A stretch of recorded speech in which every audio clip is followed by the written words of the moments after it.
Chapter 1. Stupid and rich, clever and poor. What can you say about a 25-year-old girl who died? You can say that she was beautiful and intelligent. She loved Mozart and Bach and the Beatles. And me. Once, when she told me that, I asked her who came first. She answered, smiling, like in the ABC. I smiled too. But now I wonder, was she talking about my first name? If she was, I came last, behind Mozart. Or did she mean my last name? If she did, I came between Bach and the Beatles. But I still didn't come first. That worries me terribly now. You see, I always had to be number one. Family pride, you see. In the autumn of my last year at Harvard University, I studied a lot in the Radcliffe Library. The library was quiet, nobody knew me there, and they had the S that I needed for my studies. The day before an examination, I went over to the library desk to ask for a book. Two girls were working there. One was tall and sporty. The other was quiet and wore glasses. I chose her and asked for my book. She gave me an unfriendly look. "Don't you have a library at Harvard?" she asked. "Radcliffe let us use their library," I answered. "Yes, Preppy, they do, but is it fair? Harvard has 5 million books. We have a few thousand." Oh dear, I thought. A clever Radcliffe girl. I can usually make girls like her feel very small. But I needed that damn book, so I had to be polite. "Listen, I need that damn book." "Don't speak like that to a lady, Preppy." "Why are you so sure that I went to prep school?"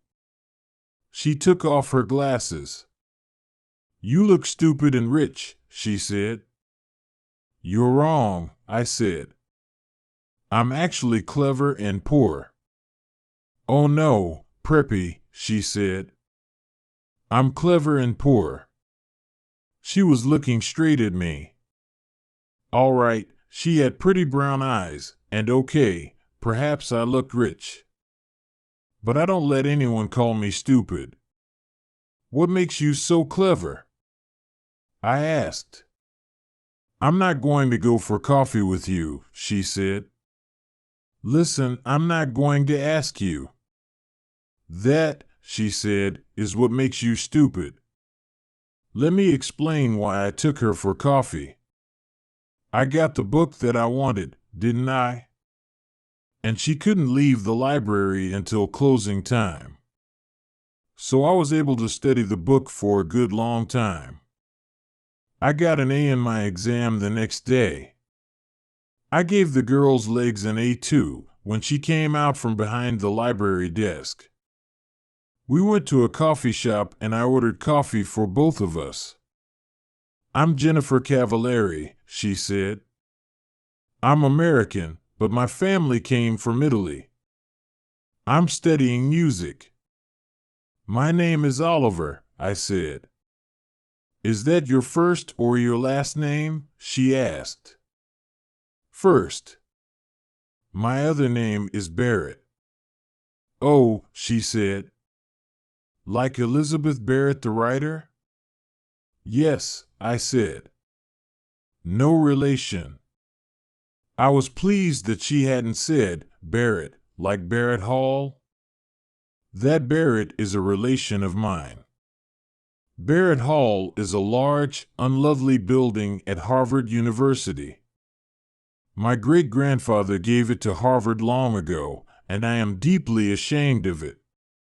She was silent. She sat there, half smiling at me. I looked at her notebooks. 16th century music? I said. That sounds difficult. It's too difficult for you, Preppy, she said coldly. Why was I letting her talk to me like this? Didn't she read the university magazine? Didn't she know who I was? Hey, don't you know who I am? Yes, she answered. You're the man who owns Barrett Hall. She didn't know who I was. I don't own Barrett Hall, I argued. My great-grandfather gave it to Harvard, that's all. So that's why his not-so-great-grandson could get into Harvard so easily. I was angry now. Jenny, if I'm no good, why did you want me to invite you for coffee? She looked straight into my eyes and smiled. I like your body, she said. Every big winner has to be a good loser too. Every good Harvard man knows that. But it's better if you can win. And so, as I walked with Jenny to her dormitory, I made my winning move. Listen, Friday night is the Dartmouth hockey match.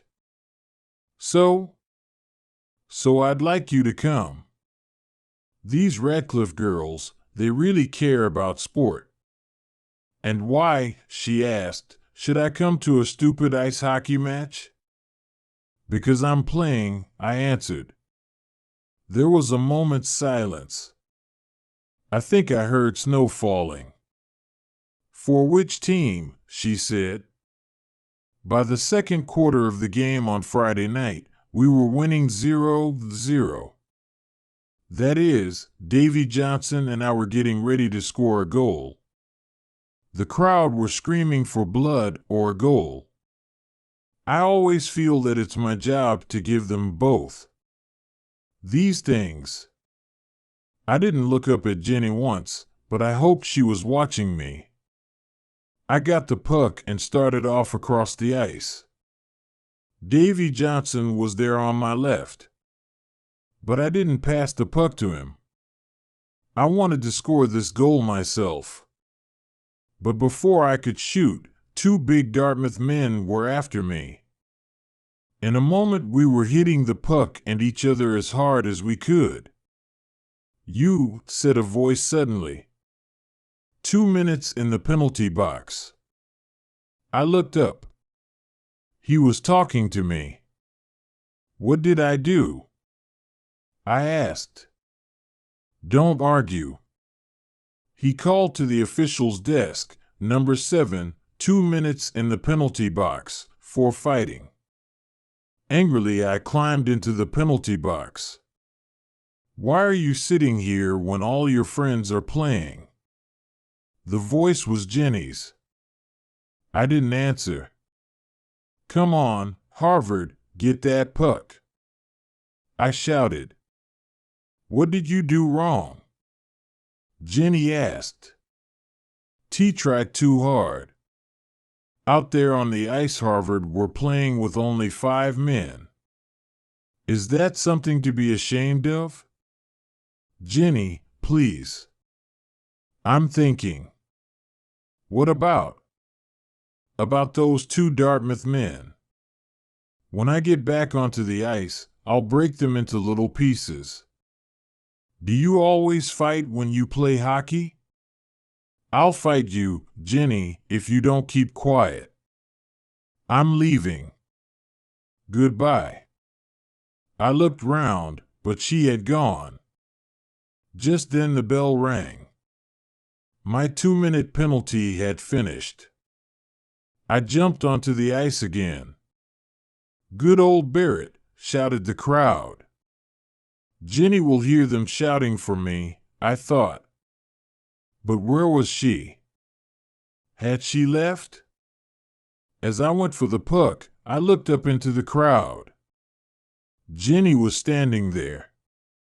I took the puck and went towards the goal line. 2 Dartmouth players were coming straight at me. Go, Oliver, go. Knock their heads off. That was Jenny's voice above the crowd. It was crazily, beautifully violent. I pushed past one Dartmouth man. I knocked hard into the other. Then I passed the puck to Davy Johnson, and he banged it into the Dartmouth goal. The crowd went wild. In a moment, we were all shouting and kissing and banging each other on the back. The crowd were screaming with excitement. After that, we murdered Dartmouth 7-0. After the match, I lay in the hot bath and thought with pride about the game. I'd scored 1 goal and helped to score another. Now the water felt wonderful on my tired body. Suddenly I remembered Jenny. Was she still waiting outside? I hoped so. I jumped out of that bath and dressed as fast as I could.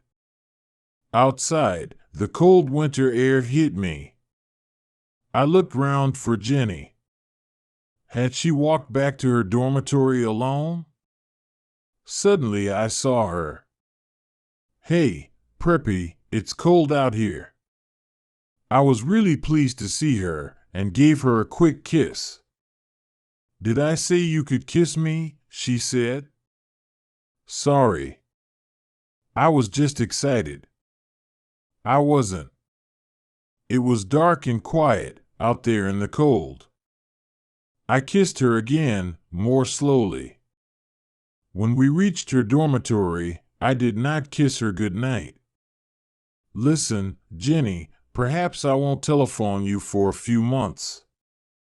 She was silent for a moment. "Why?" she asked at last. "But perhaps I'll telephone you as soon as I get back to my dorm." I turned and began to walk away.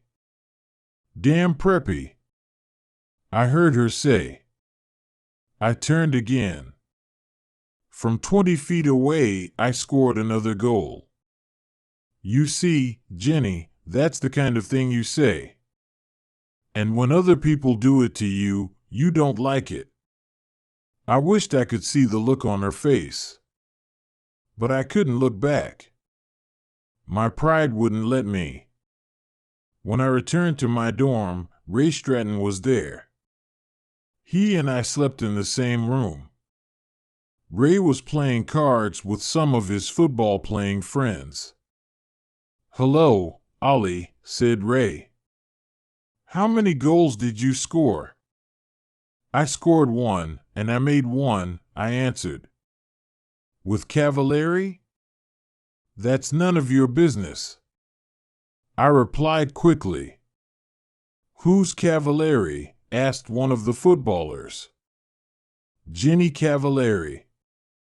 Studies music. Plays the piano with the music group." "What does she play with Barrett?" Everyone laughed. "Get lost," I said as I entered my room. There I took off my shoes, lay back on my bed, and telephoned Jenny's dormitory. "Hey, Jen," I said softly. "Yes?" "I think I'm in love with you." She was silent for a few moments. Then she answered, very softly, "Oliver, you're crazy." I wasn't unhappy. Or surprised. Chapter 2. Blood and Stone. A few weeks later, I was hurt in the hockey match at Cornell University. My face was badly cut and the officials gave me the penalty for starting the fight. 5 minutes. I sat quietly in the penalty box while the team manager cleaned the blood off my face. I was ashamed to look out onto the ice. But the shouts of the crowd told me everything. Cornell scored a goal. The score was 3-3 now. Damn, I thought. We're going to lose this match, because of me. Across the ice, among the crowd, I saw him. My father. Old Stonyface. He was looking straight at me.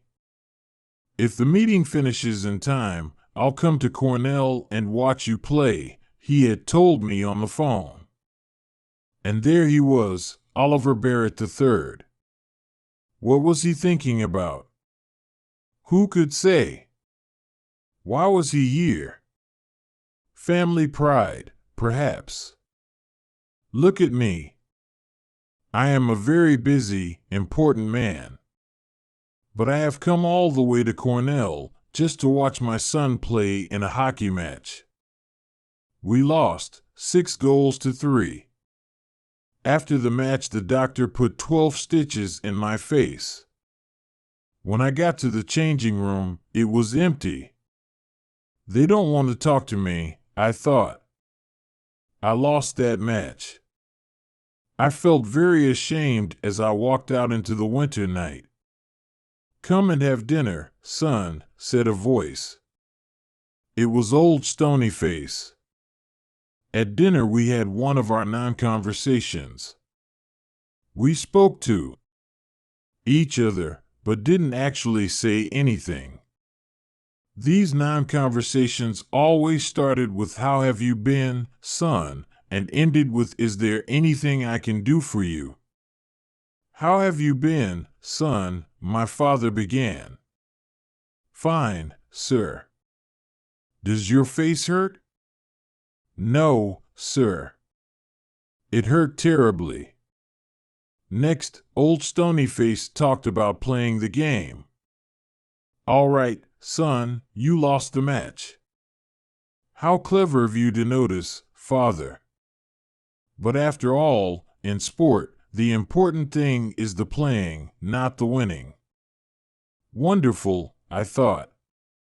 Father was chosen for the Olympic Games. And now he says winning is not important. I just looked down at my plate and said yes, sir, at the right times. Our non-conversation continued. After playing the game, he discussed my plans. "Tell me, Oliver, has the law school accepted you yet?" "Not yet, sir." "Would you like me to telephone them?" "No." I said at once. "I want to get a letter like other people, sir."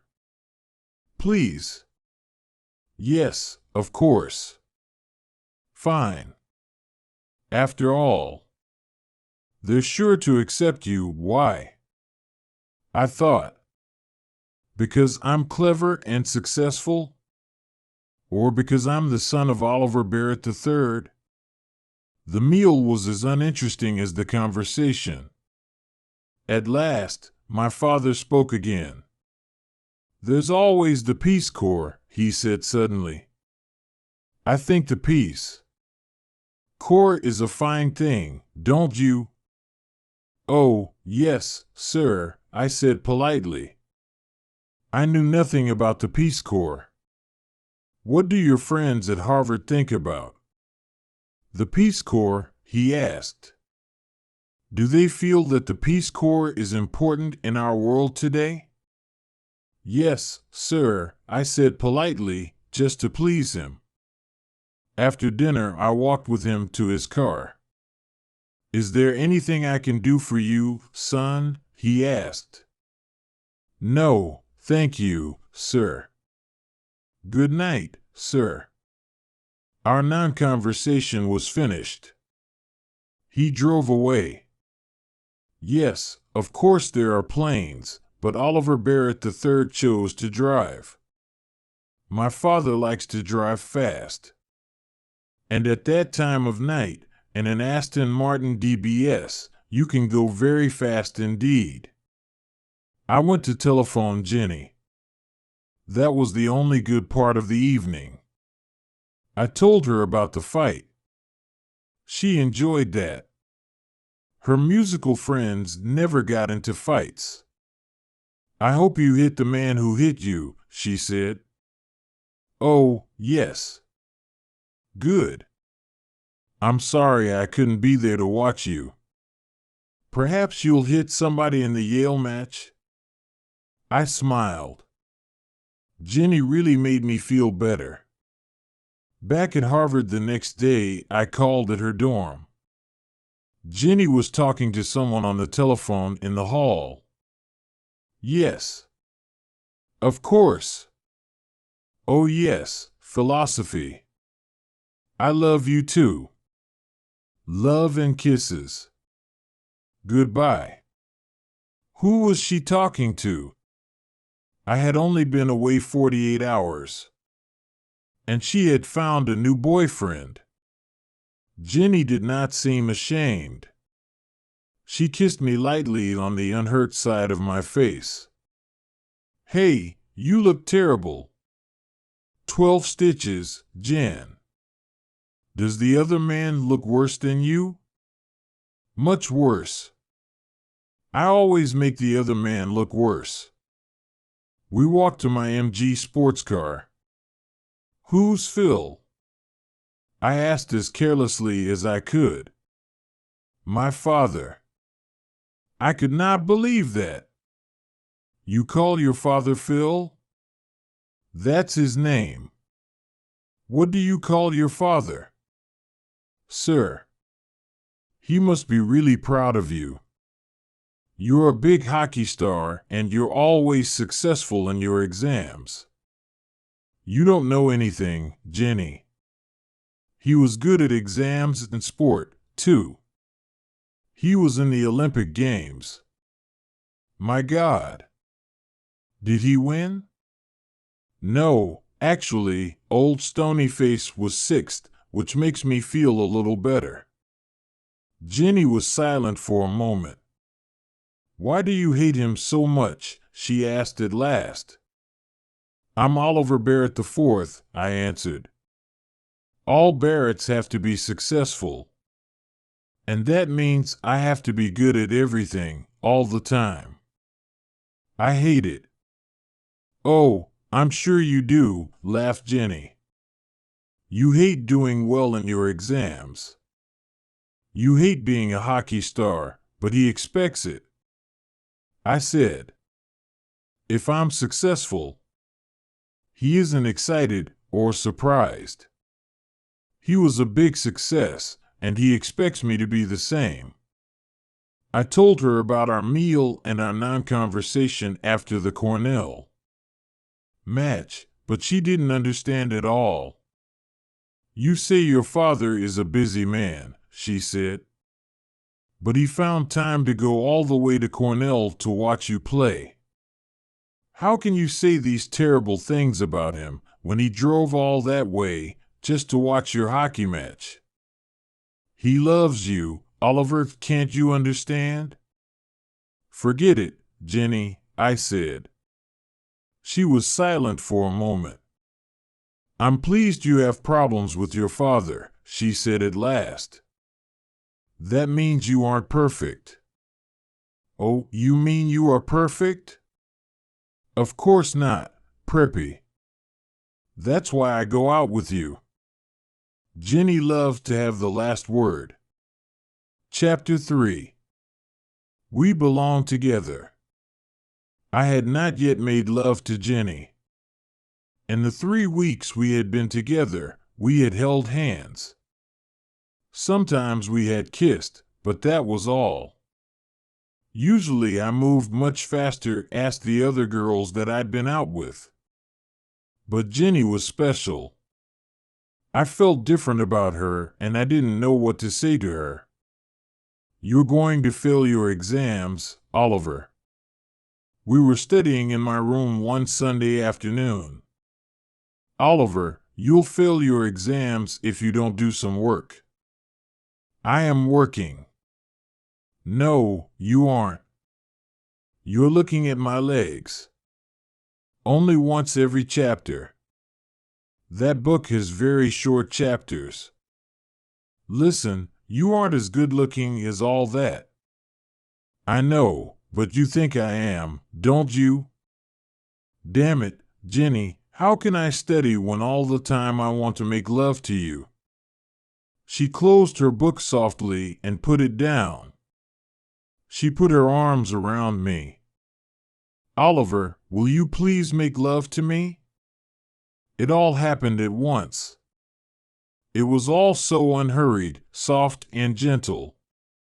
And 7 was gentle too. Was this the real Oliver Barrett IV? Hey, Oliver, did I ever tell you that I love you? Said Jenny finally. No, Jen. I kissed her neck. I love you very much, Oliver. I love Ray Stratton too. He's not very clever or a wonderful footballer, but he was a good friend to me. Where did he go to study when I was in our room with Jenny? Where did he sleep on those Saturdays when Jenny and I spent the night together? In the old days, I always told him all about my girlfriends, but I never told him about Jenny and me. My God, Barrett, are you two sleeping together or not? Asked Ray. Raymond, please don't ask. You spend every minute of your free time with her. It isn't natural. Ray, when two adults are in love. Love? At your age? My God, I worry about you, I really do. Don't worry, Raymond, old friend. We'll have that flat in New York one day. Different girls every night, don't you tell me not to worry, Barrett. That girl's got you, and I don't like it. That evening I went to hear Jenny play the piano with the music group. You were wonderful, I said afterwards. That shows what you know about music, Preppy. We walked along the river together. I played okay. Not wonderful. Not Olympic Games. Just okay. Okay? Okay, but you should always continue your music. Of course I will. I'm going to study with Nadia Boulanger, aren't I? Who? Nadia Boulanger. She's a famous music teacher in Paris. I'm very lucky. I won a scholarship, too. Jennifer, you're going to Paris? I've never seen Europe. I'm really excited about it. I took her by the arms and pulled her towards me. Hey, how long have you known this? Jenny looked down at her feet. Oliver, don't be stupid. We can't do anything about it. After we finish university, you'll go your way and I'll go mine. You'll go to law school. Wait a minute. What are you talking about? She looked into my eyes. Ollie, you're a rich preppy. Your old man owns a bank. My father's a baker in Cranston, Rhode Island, and I'm nobody. What does that matter? We're together now. We're happy. Ollie, don't be stupid, she repeated. Harvard is full of all kinds of different people. You study together, you have fun together. But afterwards you have to go back to where you belong. We belong together. Don't leave me, Jenny. Please. What about my scholarship? What about Paris? What about our marriage? Who said anything about marriage? Said Jenny in surprise. Me. I'm saying it now. Why? I looked straight into her eyes. Because, I said. Oh, said Jenny. That's a very good reason. She took my arm and we walked along the river. There was nothing more to say, really. The next Sunday we drove to visit my parents in Ipswich,